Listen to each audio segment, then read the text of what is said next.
Why does everything keep falling apart? You're doing the right things, working hard, trying to be good, making the right choices. But doors keep closing, people keep leaving, opportunities keep vanishing. And the question haunting you at 3 a.m. is, what's wrong with me? Nothing. Nothing is wrong with you. You're not being punished. You're not cursed. You're being transformed.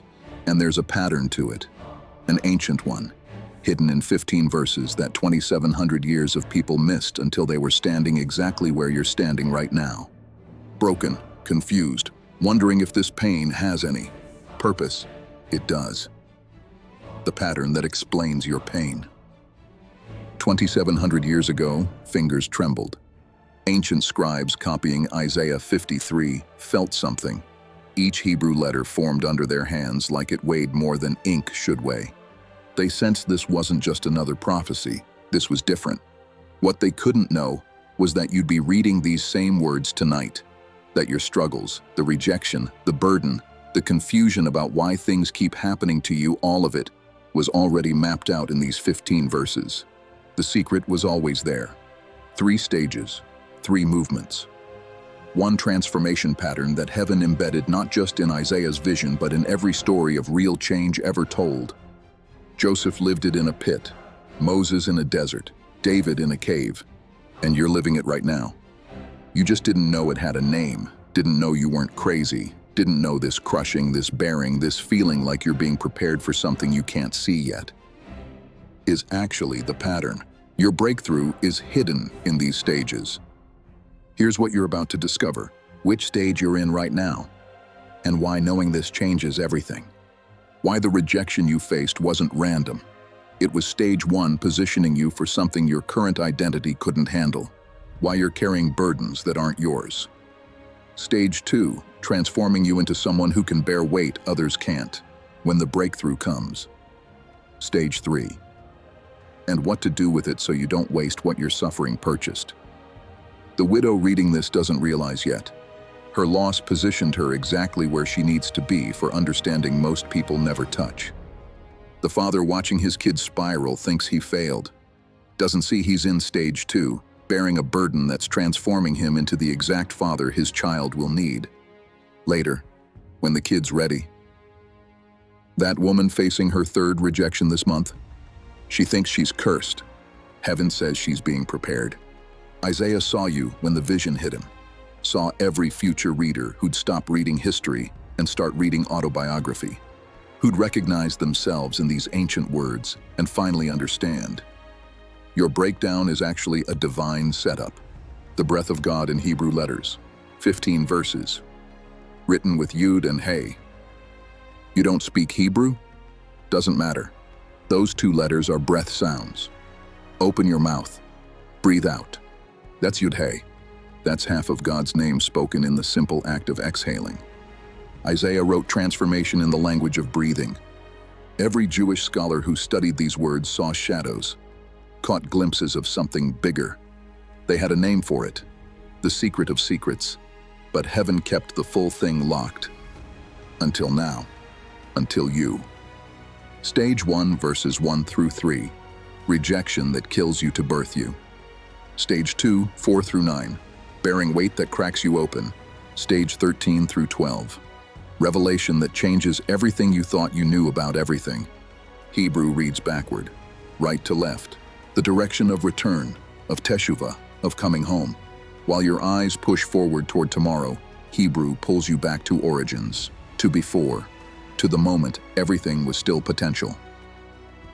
3 Hebrew words anchor everything. Nivzeh, the despised one, the rejected. The root carries contempt, yeah, but dig deeper. The seed of its own reversal is already there, embedded in the letters. That seminary student parsing this word at midnight in Jerusalem. He's parsing his father's contempt. The rejection that's going to become his calling. He just can't see it yet. Nasa, to lift, to bear, to carry, shows up when Aaron lifts his hands blessing the people. When they carried the ark through wilderness. When heaven itself lifts the fallen. Multiple meanings stacked inside one word like Russian dolls. The widow bearing her husband's absence doesn't know she's living inside Nasa. that her carrying transforms not just her. Everyone watching her stand when she should collapse, they're transforming too. Ratsa, divine acceptance, heaven's pleasure. Same word when God accepts Abel's offering, when the year of Jubilee arrives, when the servant finally sees fruit from his suffering. The businessman who lost everything and rebuilt with clean hands? He's standing in Ratsa right now, though he'd just call it peace. These three words thread through all of Torah, golden wires connecting Moses to David, Joseph to Daniel. Every person who went down into darkness and came up changed. Heaven was smiling when Isaiah finished. Not a happy smile, the knowing kind. 27 centuries would pass, each generation finding new layers. But this generation, the one marked by its own brand of suffering, its relentless searching, this one would finally see the whole pattern. The servant's journey wasn't history, wasn't even prophecy really. It was a map. The question that starts everything. Mi hemin, who would believe? Heaven laughed writing that, the divine sense of humor, because the question holds the answer. Almost no one believes, at least not at first. Every transformation begins with disbelief, with rejection, with the world's loud no preparing the soul for heaven's quiet yes. A rabbi in Babylon by candlelight couldn't see it. The teenager in Chicago whose rejection letter arrives tonight can't see it. Both moments, same tapestry, different threads. Who would believe is the doorway. The initiation question every transformed soul must walk through. The servant grows like a tender shoot, Isaiah writes. Heaven planted that image in his heart during drought, when he watched one green sprout push through cracked earth that should have killed it. Yonik, tender shoot. Even the word sounds fragile. Not the mighty cedar, not the fruitful vine, the vulnerable shoot that shouldn't survive. But does. Tomorrow morning could be Detroit, could be anywhere a father's going to stand in his backyard. Concrete everywhere.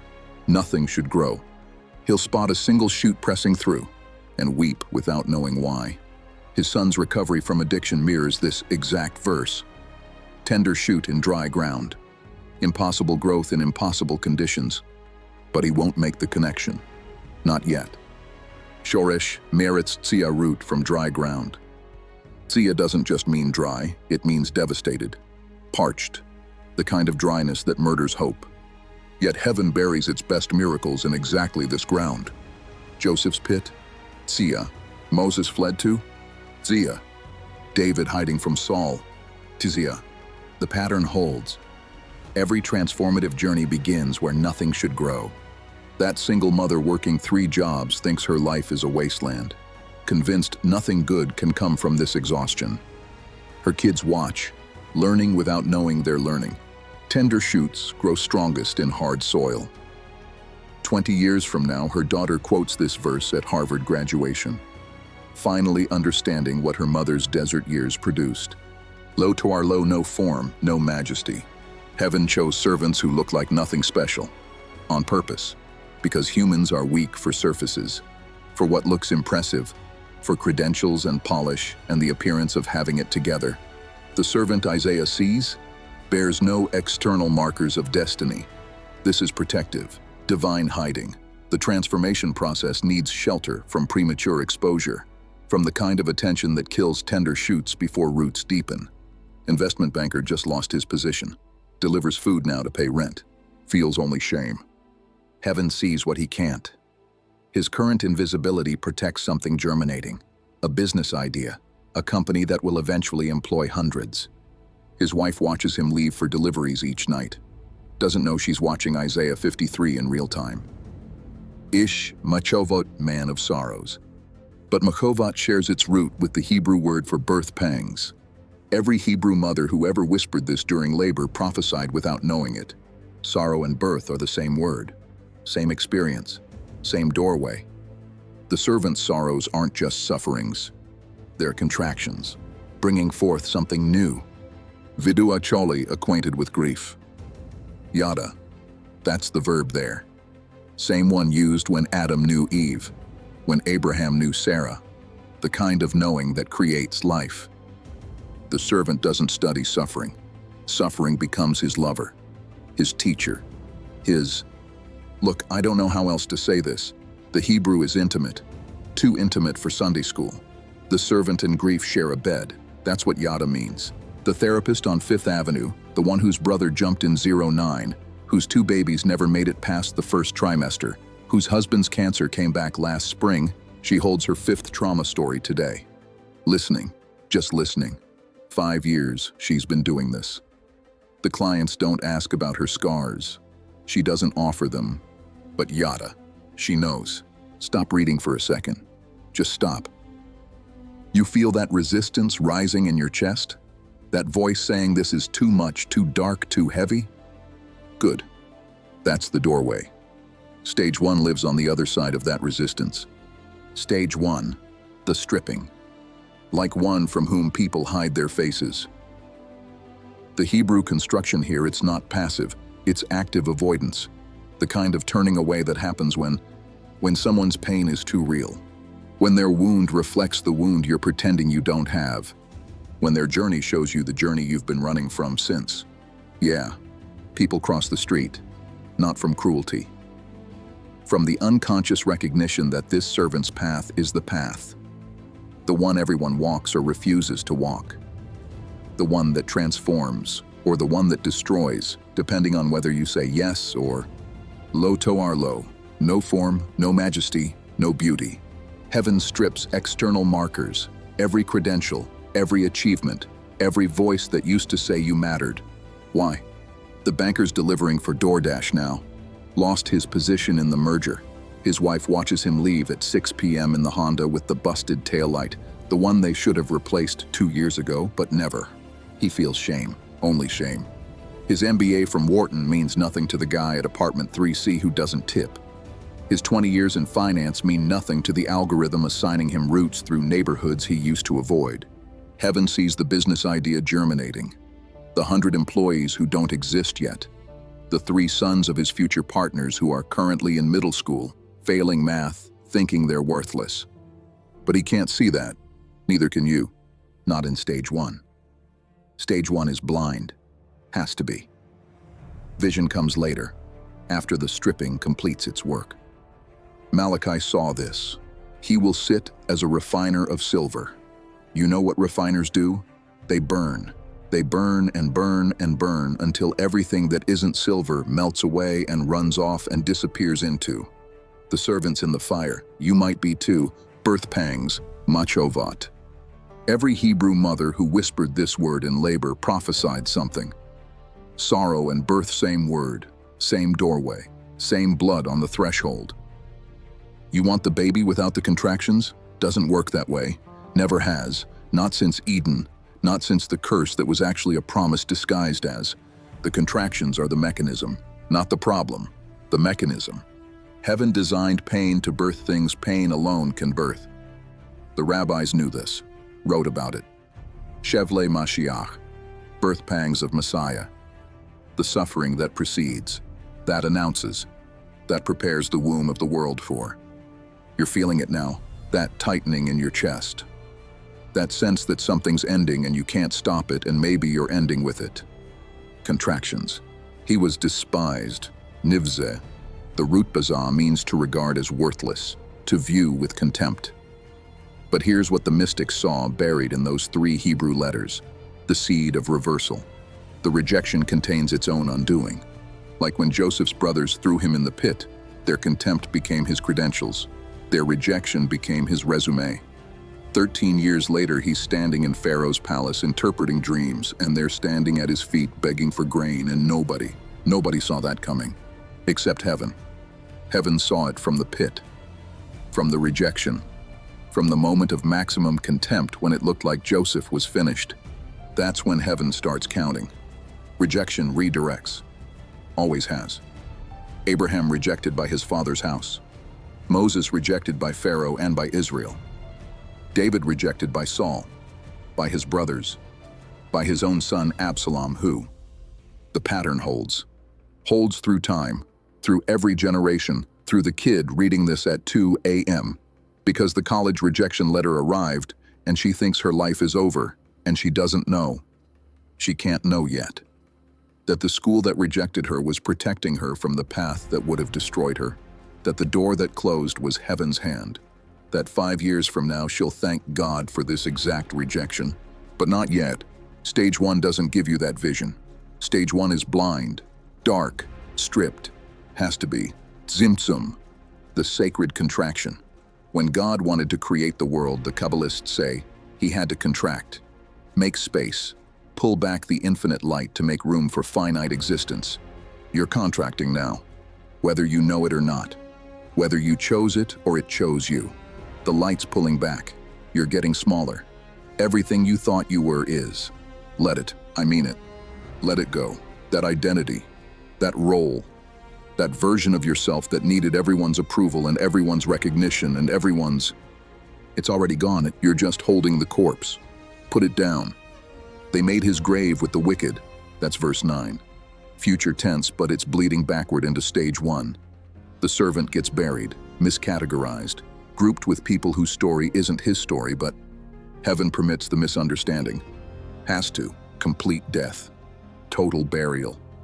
The old version can't just be wounded. Can't just be modified or adjusted or improved. It has to die. Like when the Challenger exploded in '86 and everyone remembers where they were, that kind of death. Public, witnessed, no takebacks. Your old self is exploding. Let it. The businessman who walked away from the corrupt deal in 2019. Everyone thought he was crazy. Walking away from 7 figures. From the partnership track. He spent 3 years in the wilderness. Freelancing. Struggling. Watching younger guys pass him. Watching his savings drain. Watching his wife's eyes when she looked at the bills. Zia, dry ground. The kind that kills hope, but that's where the root goes deep. Deeper than roots in watered ground ever go. The tree that grows in drought sends roots down to water tables the blessed trees never reach. You're in drought. I know, but your roots are going deep. Deeper than you know. Deeper than you can feel. Touching waters that. Stage 1 strips. Stage 1 contracts. Stage 1 buries. And you're next. No, actually you're already in it. You just didn't know it had a name. Didn't know it was a stage. Didn't know heaven was watching and counting and preparing. The rejection you faced last month. Stage 1. The door that closed last week. Stage 1. The person who turned away yesterday. Stage 1. Isaiah saw you in the vision. Saw this exact moment. Saw you reading these words with that tightness in your chest. That sense that everything's falling apart. He wrote it down. 2,700 years ago. For you. For right now. So what are you going to do with that? Stage 2. The bearing. Angels. At heaven's edge when Isaiah's hand reached verse 4. They knew something was about to break open. Something that would change how humans understood. Akan who? Surely he. But Akan doesn't mean surely. It means indeed, truly. But deeper it means the shocking truth is, the thing you didn't want to know is, the reality you've been avoiding is. He bore our griefs. Nasa. There it is again. That verb. But this time it's not lifting hands in blessing. This time it's absorbing. Taking into yourself. Becoming the thing you're carrying until you can't tell where you end and the burden begins. 2 Hebrew words for carrying confused translators for centuries, like a porter with luggage. You can set it down. You become the weight. It becomes you. The nurse in the oncology ward at Johns Hopkins, the one whose name badge says Maria, but whose eyes say something else, she's doing both. Carrying families' terror like luggage through the shift, but absorbing her patient's courage into her actual soul. 8 years she's been doing this. Nobody asks how. Cholayanu hu nasa, our sicknesses he carried them. Chola, every kind of sick, physical sick, sure, but also soul sick, society sick. The sickness of whole generations that gets passed down through silence and shame, and the servant becomes a walking hospital, carrying within himself the full diagnosis. But here's the thing the mystics saw. The carrying itself is the cure, not something that comes after. The bearing is the healing. Try to think that through. You can't. but it's true. The social worker, let's say Pittsburgh, let's say the Hill District where the houses lean and the kids know too much. She's driving home. Third unsafe home today. 3 sets of children removed. 3 mothers crying. 3 fathers. Where were the fathers? She carries their trauma in her chest. Second heartbeat, irregular rhythm, keeps her up at 3 a.m. when her own kids are sleeping safe and she's staring at the ceiling wondering. Heaven sees her as the servant. She doesn't. Tomorrow she'll wake up, do it again. The child she saved today will grow up, will save hundreds. But she won't know that.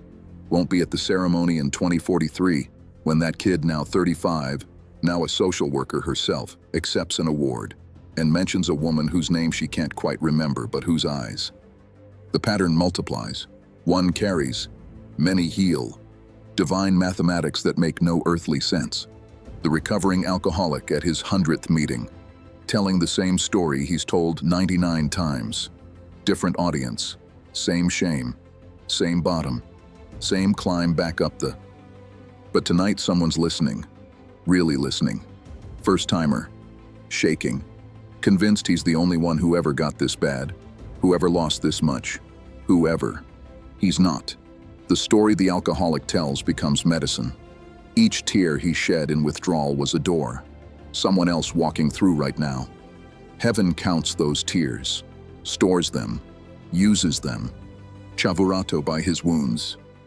But Chavura shares its root with chaver, friend. Heaven embedded friendship in the word for wound. The mystics asked why. Why would friendship and wounding share the same? Because true companionship emerges only between those who've been broken in similar places. That's why. The Cancer Support Group, Tuesday nights at St. Vincent's. Basement room, folding chairs, terrible coffee. They don't talk about their wounds much. Talk about other things. Weather, kids, the Pirates losing again. But the wounds are the friendship. The scars are the credentials. You can't join this group without them. And we esteemed him stricken, smitten by God. There it is. Humanity's oldest mistake. Suffering equals punishment.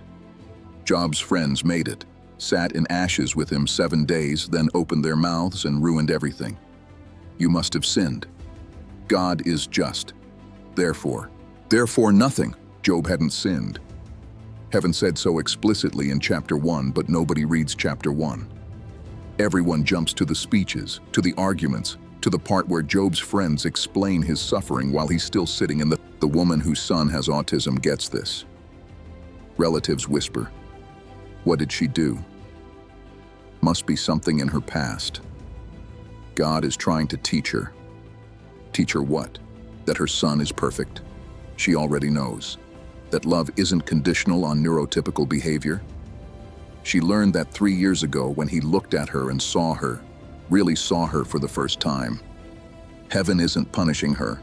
Heaven is using her to show the church what love actually looks like when it's not performing for.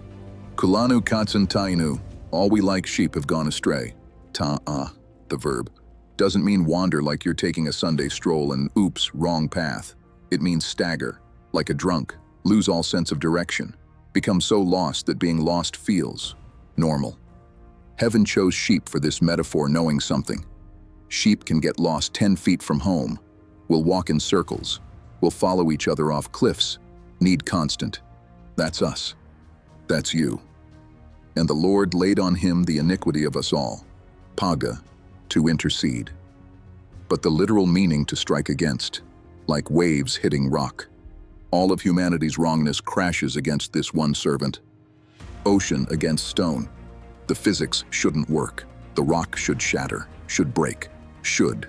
Instead, the waves transform, calm water. How? The businessman reading this, let's call him Tom, though that's not his name, took the fall for his company in March 2023, protecting employees who'd betrayed him, who'd gone to the board, He sits alone now. Studio apartment in Lawrenceville, can hear his neighbor's TV through the wall.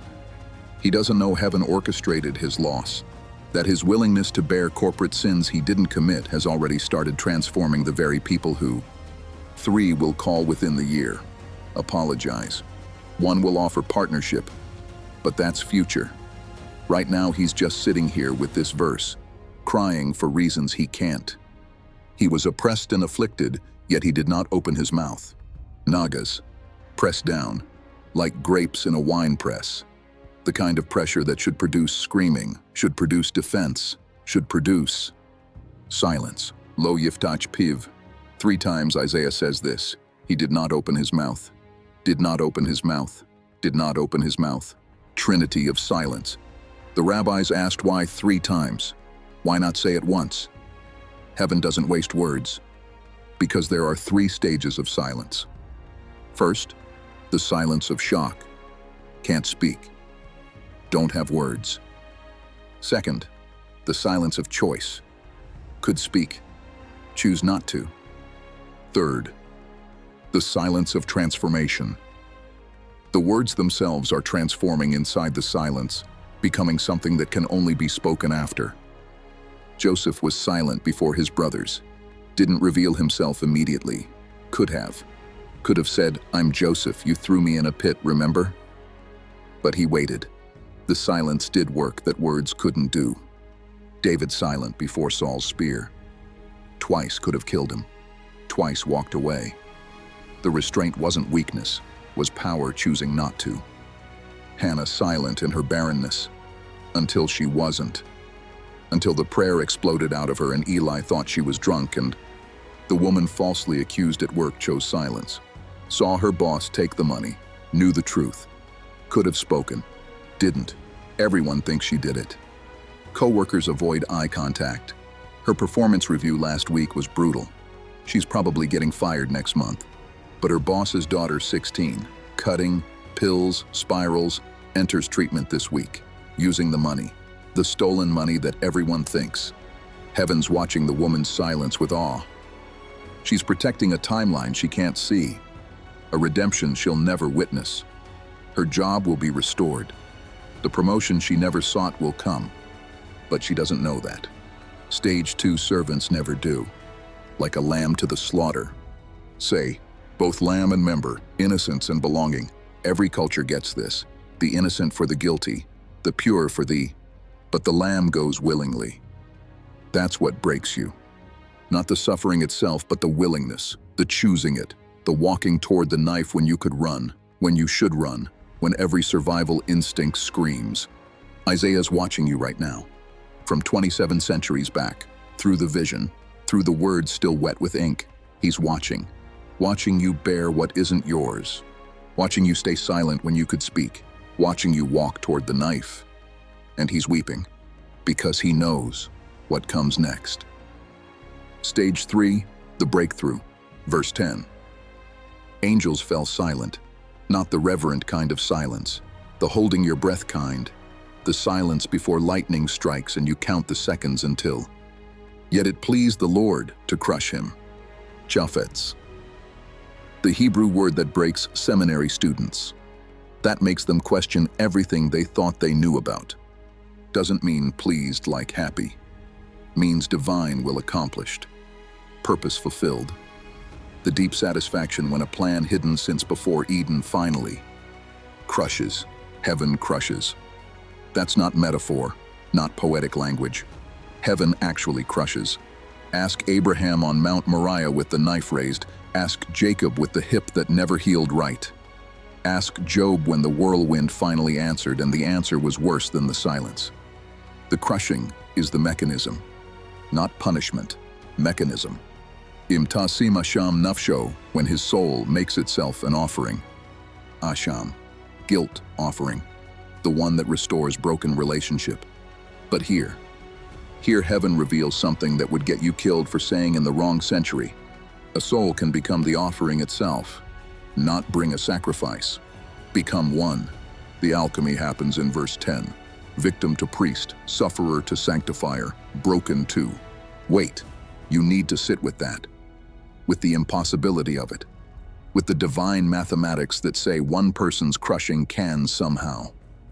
Yer Ezra he will see seed, but he was cut off. Verse 8 says it explicitly. Cut off from the land of the living. That's death language. Full stop. No descendants. Number. So how does the cut off one see seed? The paradox sits there. The rabbis argued about it for centuries.